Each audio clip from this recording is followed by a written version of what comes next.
Well, obviously, if you just watched the previous panel, but I'll reiterate. I'm Mindy Robinson. I'm a political commentator. I'm an actress. I'm a host. I did Red, White, and Nephew, and Apology Patriotic was my show. I'm running for Congress in Southern Nevada. I've been commenting on politics nationally for a while. I always thought I could be more useful there. I could highlight issues. I would put social pressure, with my platform. There's about 500,000 followers, depending on different platforms, and they're very motivated, very patriotic, very spirited. And when I'm sent bullshit, they go after these people. They hold accountability, and I've seen a lot of good things come out of it. One of the things I did before I even ran is our attorney general. His name is Aaron Ford. He is a convicted criminal, and I don't know. And he was trying to pass a law that would allow an intruder that broke into my house to sue me if I injured him defending myself, and if I'd killed him, which is probably what would have happened. His family could have sued me. And of course, people are like, well, you would have got out of court. But they're like, no, you civilly, you would have been tied up. You would have lost everything fighting some scumbag or his family. And I wrote him, like, what are you doing? This is against everything American. You absolutely will always have the right to defend yourself in your own home. And he wrote me back and he said, but what if the person that broke into your home was innocent? And I lost my mind. Like, I think I even posted the screenshot. I couldn't believe he said that. And we went after him. And it turns out, guess who has trespassing charges because he broke into his girlfriend's house? And then it makes sense. And you look at almost everything on his timeline, it was pro-criminal. Obviously, he's a Democrat, but he was just so supportive of the criminal element. I'm like, are there no veterans you can help? It didn't make any sense. So it was one way that I took a local issue that was huge to me and was brought to my attention only because people sent it to me. You don't hear about these things. You don't see them on your timeline. And I was able to, with the help of a lot of patriots, get something done about it. He pulled it. He said he didn't like the language. You probably shouldn't have wrote it like that. I'm like, you probably shouldn't have wrote it. So now that I live in Nevada, I'm always sent different issues, and I was sent voter fraud issues about Nevada, and the stories started rolling in. And if I had to compare it to all the other states and little stories here, they're like California's really bad, stuff like that. I would have to say Nevada, out of all 50 states, is absolutely the worst. This is one of the reddest states you'll ever see. It's Nevada. Look at it. It's business friendly. It's tax friendly. It's gun friendly. There's no income tax. We love our freedom here. We do a lot of redneck fun stuff. I'm always out off-road and stuff like that too. It's a very red state. And I moved here from California, from LA, and I was happy. I felt more at home. I really did. I jogged through my neighborhood. I would see Trump signs. People weren't afraid to wear the shirt and show the signs. And not until I actually had to figure out how many registered Republicans were it's mostly Republican or independent or libertarian. And then election night happened, and I was excited that Trump won. I was through the roof, but this state went blue, and I didn't understand. I'm like, that's weird. That's just not the general consensus. Even the Democrats I know are okay people here. Like, that's probably why this district voted Trump. So this district did vote Trump, but it went blue. And then the midterms happened, and it was even worse. I think we're down to like one real Republican, person working for us. So what happened? The more I look into it, the more crooked the system is. And these are our elections. These are the most important things. I don't know about you, but when I grew up, elections were important. They were sacred. Your job had to give you time off to work to do them. It was like holy. You had to do it. Okay. I thought you were having an earthquake. I'm like, if you need to run for help, you can do it. But as it is right now, if I wanted to vote in Nevada, I do not need an ID. I do not need an ID to register or vote. I don't really have to prove that I live here. I could do it same day. Sisolak, the governor, passed it last year that you could do it same day. He also gave felons the right to vote. But I'm like, this is not secured. Anyone could show up. I could sign 1,000 people up to an abandoned address, pick up those ballots, and vote with it. And I don't understand. And even if you bring it up that weird things happen, and we found them. We found like a 117-year-old that supposedly voted at the polls, or a 17-year-old. And, they just don't care. It goes unchecked. It goes unquestioned. It's a huge issue.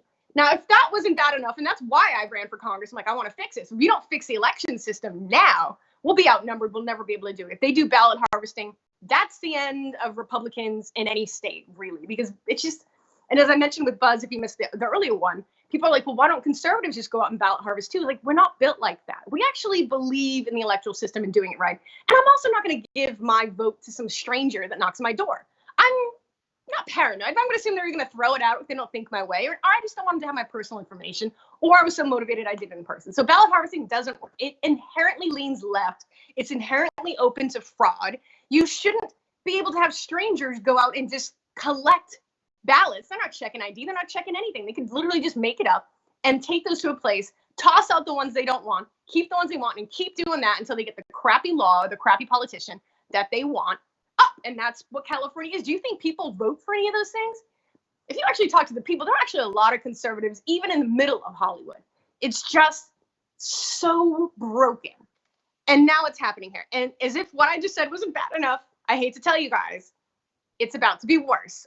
We are currently being sued by an ex-Clinton lawyer. They want ballot harvesting here in Nevada.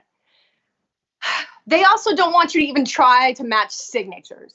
They're doing, what was the other thing? There's something else really crooked. And it was just like, how more unsecure do you want our elections? I wouldn't vote for a prom king and queen the way we currently hold our state elections.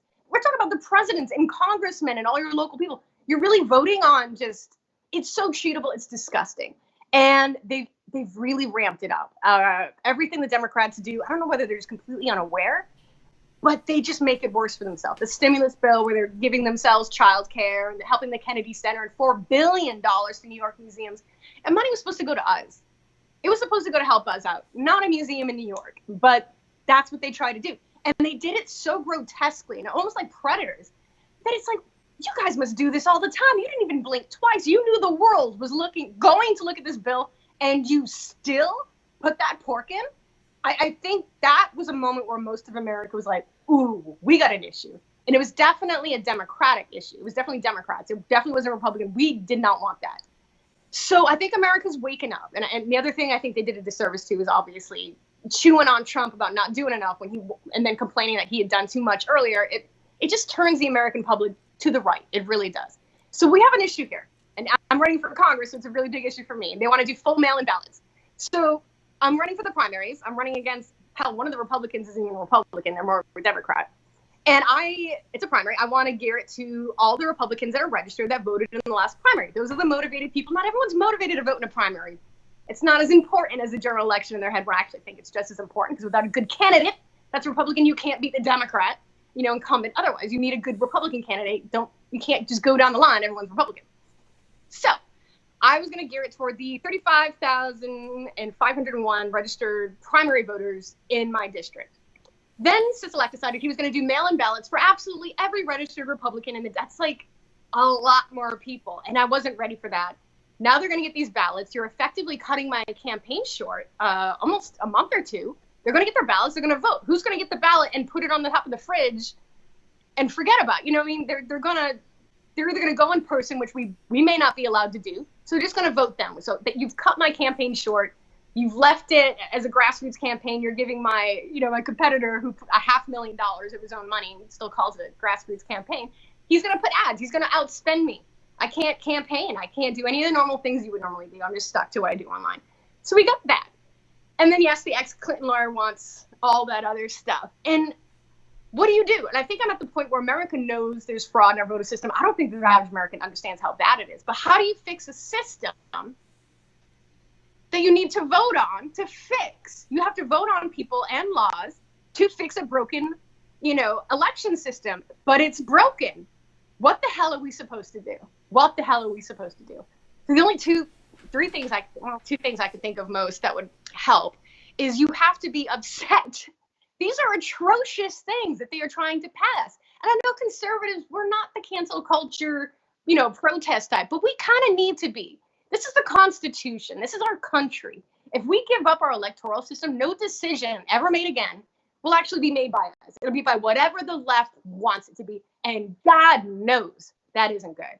It isn't good. It's socialist. It's a destructive measures. It's anti-American. It's putting illegals and criminals above good people. I don't know why they do that. They just do, because an actual sane person isn't going to vote for them.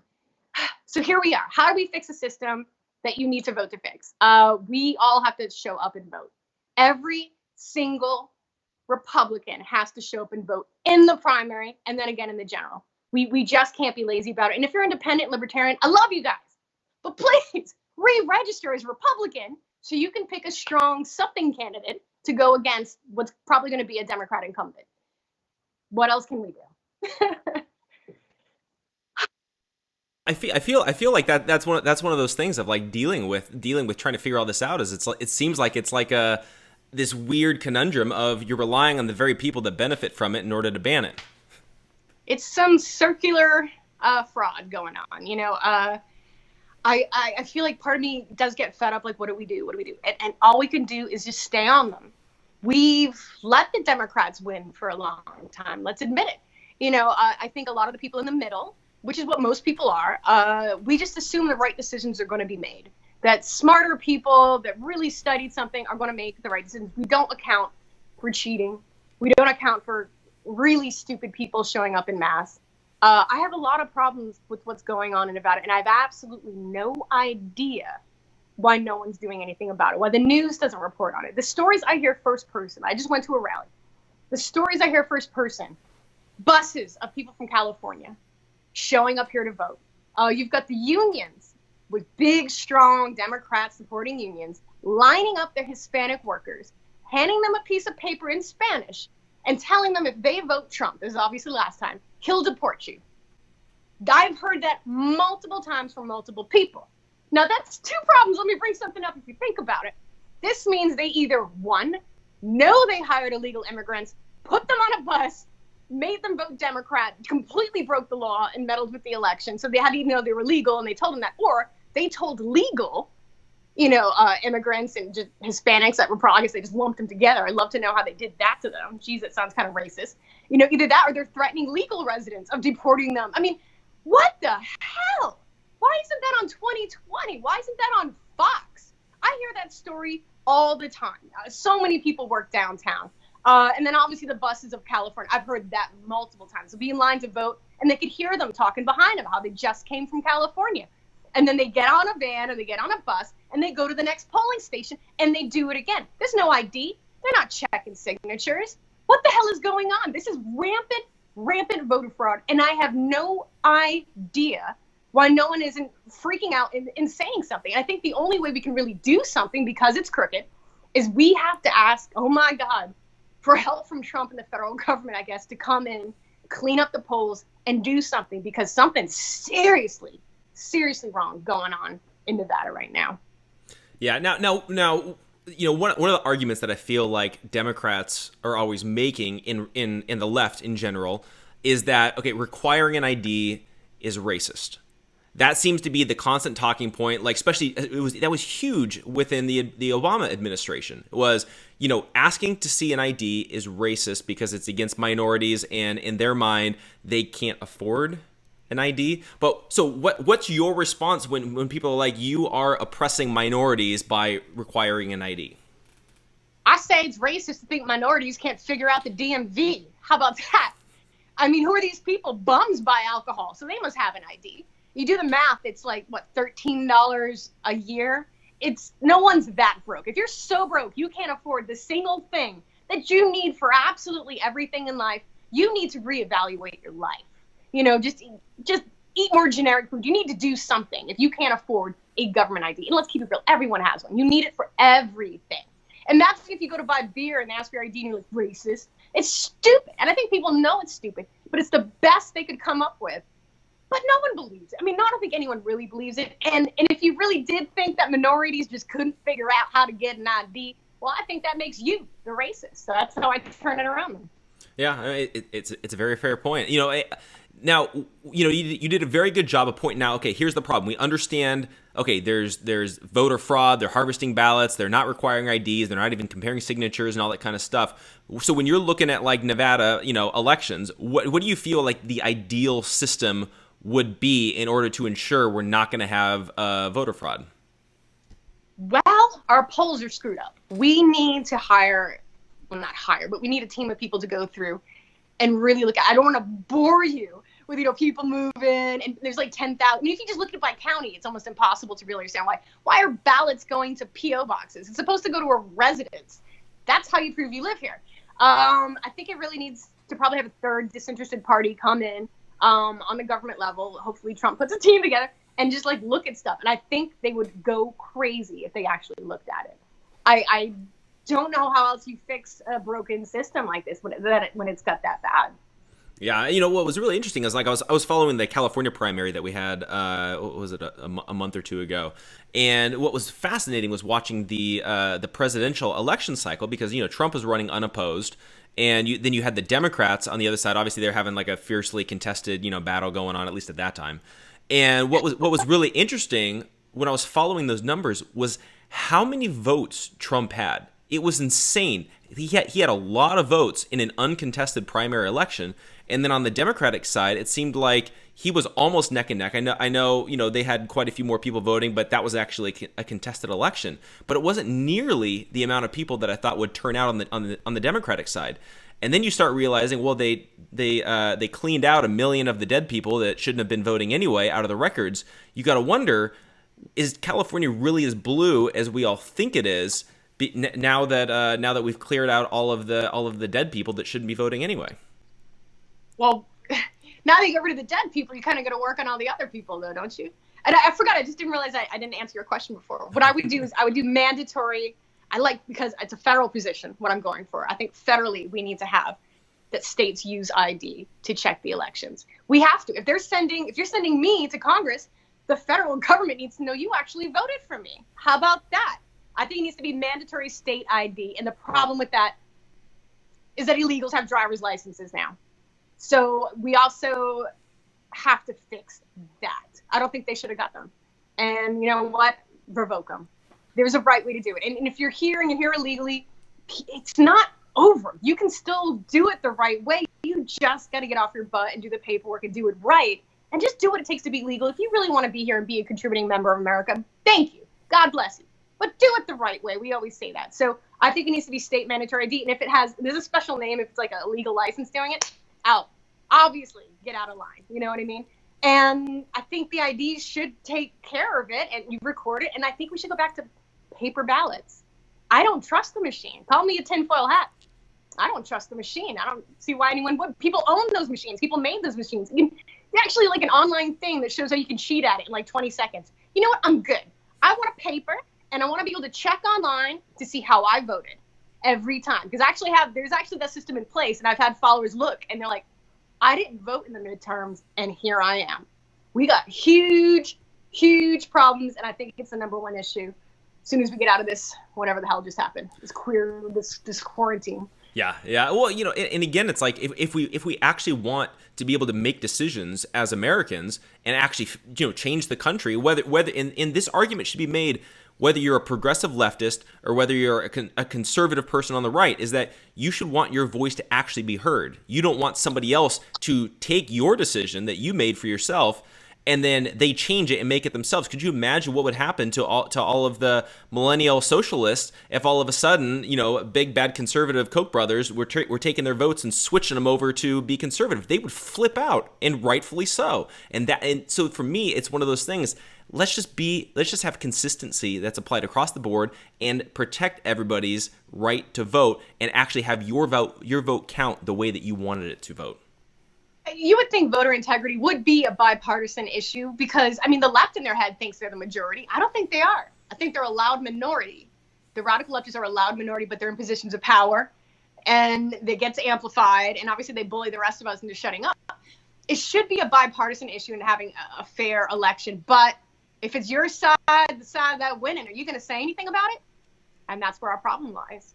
They don't care as long as they're winning. And it's all fun and games, but they're going to keep pushing and pushing and pushing. And then even the classic liberals won't have a say in anything. It's going to be some crazy leftist, socialist, globalist, destructive, anti-American garbage. Yeah, no, it's very true. Now, do you think that it's realistic to be able to change the system that's in Nevada? Because it seems like it's one of the easiest to be able to do voter fraud. I know out here in California it's rampant as well. But do you feel like it's doable to change that by maybe not this election, but maybe the next election cycle?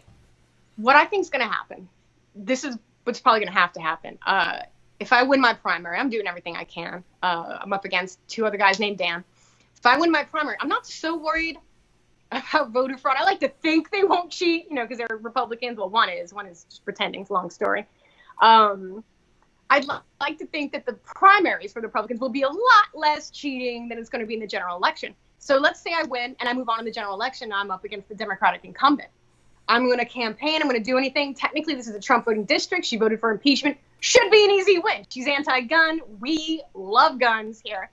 It should, in theory, be an easy win. I'm going to run. And if I lose, I want to examine those polls. And I'd love to open them up and see what we actually find. I'm going to have people at those polling stations and see if busloads and vans of people that do not live here show up, and I want them to follow, see if they go to the next polling. I think we can use this next election, if we do it right, to expose voter fraud once and for all. Because I think that most people just, it probably doesn't happen. Sure, maybe it happens sometimes. It can't be that bad. Let's use it and let's expose them when they cheat, and they will. They have to cheat. They've just done too much damage to win fairly.